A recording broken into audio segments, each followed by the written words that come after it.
Friends, viral विवेक में आप सभी का स्वागत है। मैं विवेक कुमार आज आपको बताने वाला हूं कि अगर आप एक सीएससी वीएलई हैं, अगर आप एक कॉमन सर्विस सेंटर वीएलई हैं, विलेज लेवल एंटरप्रेन्योर हैं, तो आप आईसीएससी बीसी ज़रूर यूज़ करते होंगे। और नहीं अगर यूज़ करते हैं तो अब आप ये वीडियो स्किप कर सकते हैं, क्योंकि जो भी आईसीएससी बीसी इस सर्विस को यूज़ कर रहे हैं उनको सबसे बड़ा प्रॉब्लम होता है कमीशन का, कि उनको कमीशन टाइमली नहीं मिलता है। इतना हार्ड वर्क करने के बाद अगर आपको कमीशन ऑन टाइम ना मिले, वो आपको उसका कोई डेट ही ना पता हो कि कब कमीशन आएगा नहीं आएगा, तो उस सर्विस को यूज़ करने का क्या फ़ायदा। उसमें भी जो आईसीएससी बीसी में जो कुछ बहुत बड़ी बड़ी प्रॉब्लम्स है, लाइक कभी कभी आपका पैसा फंस जाता है उसमें। जैसा कि मैं खुद एक सीएससी वीएलई हूँ और मैं खुद आईसीएससी बीसी यूज़ करता हूँ, तो मेरे पास 2 इंस्टेंस ऐसे हुए थे, 2 घटनाएँ ऐसी हुई थी जिसमें मैं बुरी तरह से प्रॉब्लम में फंस गया था। इन केस अगर वो कस्टमर को मैं फॉलोअप नहीं करता तो वो पैसा मेरा डूब सकता था, यानी कि मुझे जितना कमीशन नहीं मिलता उससे ज़्यादा मेरा नुकसान हो जाता। वो 2 इंस्टेंसेस इस तरह से थे कि मैंने कस्टमर का कैश विड्रॉ किया। कस्टमर का कैश विड्रॉ करने के दौरान सडनली कुछ एरर आने की वजह से क्या हुआ कि पैसा तो मेरे अकाउंट में क्रेडिट हो गया, लेकिन वहाँ ट्रांजैक्शन जो दिखता है वो आपका प्रोसेसिंग में दिखता है। यानी जो ट्रांजैक्शन स्लिप आप निकालते हैं उसमें सक्सेस ना लिख के प्रोसेसिंग लिख रहा था। तो मैंने अपना अकाउंट चेक किया, मेरे अकाउंट में पैसा आ गया था आईसीआईसी की करंट अकाउंट में। तो मैंने कस्टमर को पैसे दे दिए, क्योंकि मैं वो पैसे रख नहीं सकता था और ना ही मैं उन्हें कोई रीज़न बता सकता था कि ये क्यों कटा है। ठीक है, तो उस सिचुएशन में झमेला करके तो फ़ायदा नहीं था। चूँकि मेरे अकाउंट में पैसे आ गए थे तो मैं उसमें कुछ बोल भी नहीं सकता था, तो मैंने पैसे वापस कर दिए, उनको दे दिए उनको, कस्टमर को। कस्टमर को पैसे देने के बाद सडनली क्या होता है, 3 दिन के बाद, यानी आप सोच सकते हैं 3 दिन के बाद किसी को याद भी नहीं रहेगा कि कौन सा पैसा मैंने विड्रॉ किया था, किसका विड्रॉ किया था। वो तो मैं डायरी मेंटेन करता हूँ, सब कुछ मैं एंट्री करता हूँ, इस वजह से मुझे पता चल गया था कि वो किसका पैसा है। तो वो 3 दिन के बाद वो पैसा क्या होता है, रिवर्स हो जाता है मेरे अकाउंट से। उसका मैं लाइव प्रूफ भी आपको दिखा सकता हूँ, क्योंकि अभी तो मेरे पास है नहीं, उसका स्टेटमेंट निकाल के मुझे दिखाना पड़ेगा। बट हाँ, मैंने उसके लिए मेल किया था, वो मेल मेरे पास अवेलेबल है, उसमें स्क्रीनशॉट भी अटैच है, तो वो मैं आपको दिखाऊंगा। तो उसमें क्या हुआ था, 3 दिन के बाद वो पैसा जो है रिवर्स हो जाता है कस्टमर के अकाउंट में। कस्टमर के अकाउंट में जब रिवर्स हो जाता है तो मैं परेशान कि वो पैसा गया तो आखिर गया कहाँ।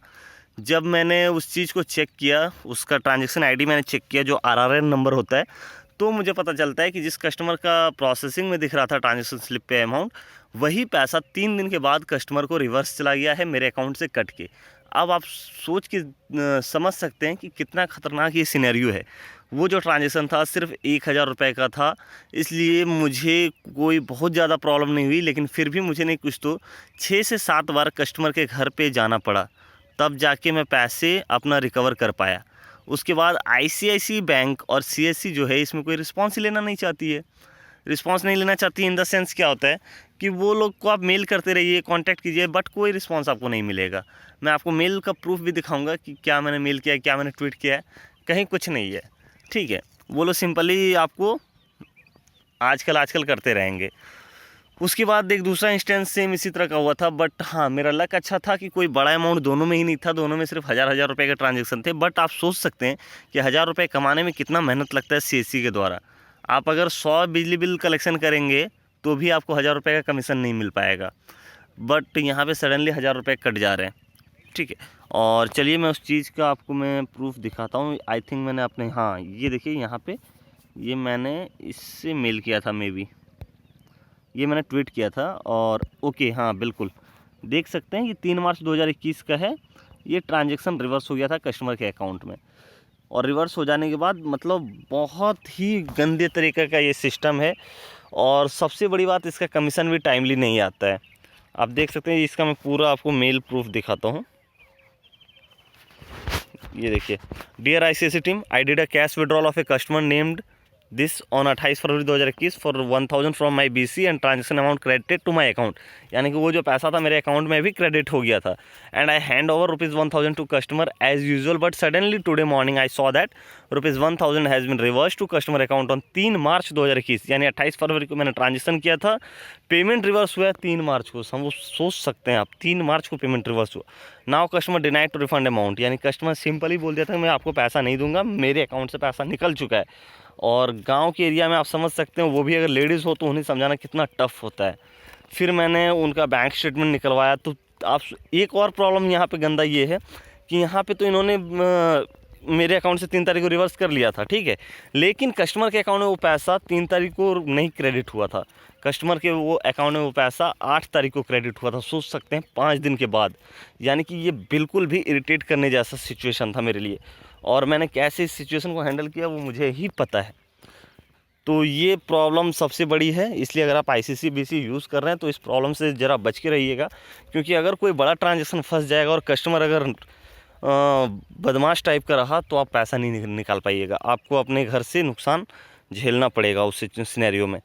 और चलिए अब कमीशन के बारे में बात कर लेते हैं। कमीशन का क्या होगा, क्योंकि जो फरवरी मंथ में जिन्होंने काम किया है मैं श्योर हूँ कि उनमें से किसी का भी कमीशन अभी तक नहीं आया उनके ICICI बैंक करेंट अकाउंट में।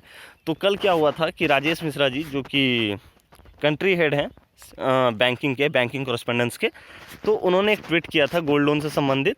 ये उनका ट्वीट है, our VLE and ICC-BC from Ramgarh Jharkhand has sourced ICICI gold loan lead of ₹3,53,500 and disbursed by the bank. तो इसमें इन्होंने ट्वीट किया था, तो मैंने इनके ट्वीट में ही एक मैसेज डाला था। मैसेज मैंने ये किया था कि sir last month commission not provided by ICICI till now, sir what's the reason for such kind of delays in commission, we are working hard and if we not receive commission on time then it's really worse sir. तो मैंने इस तरह से उनको comment किया था कि हम लोग का कमीशन अभी तक नहीं आया और पिछले मंथ का कमीशन अभी तक नहीं आया, तो हम लोग काम कैसे करेंगे। तो उन्होंने रिप्लाई क्या दिया है आप देख सकते हैं, most probably tomorrow will credited, inconvenience is regretted. यानी कि इन्होंने 8 घंटे पहले ये ट्वीट करके मुझे जानकारी दी कि जो कमीशन है वो आज किसी भी टाइम में क्रेडिट हो सकता है। तो किसी भी टाइम का मतलब है दिन में तो क्रेडिट होगा नहीं, क्योंकि एज़ यूजुअल जान सकते हैं ये रात में ही क्रेडिट होगा। लेकिन सबसे बड़ी प्रॉब्लम ये है कि आज बैंक बंद है। अब बैंक बंद है तो पता नहीं ये किस हिसाब से क्रेडिट करेंगे नहीं करेंगे, मुझे तो चांसेस कम लग रहे हैं। बट आप मुझे कमेंट बॉक्स में बताइए कि क्या आपको ICICI-BC का सर्विसेज कैसा लग रहा है, या आपको क्या ये बेनिफिशियल लगता है, और क्या आपको लगता है कि ये एक प्रॉपर CSP है या सिर्फ एक AEPS है जो कि CSC के द्वारा फंसा दिया गया है। तो कमेंट बॉक्स में ज़रूर कमेंट करके बताएं। आज के वीडियो में इतना ही।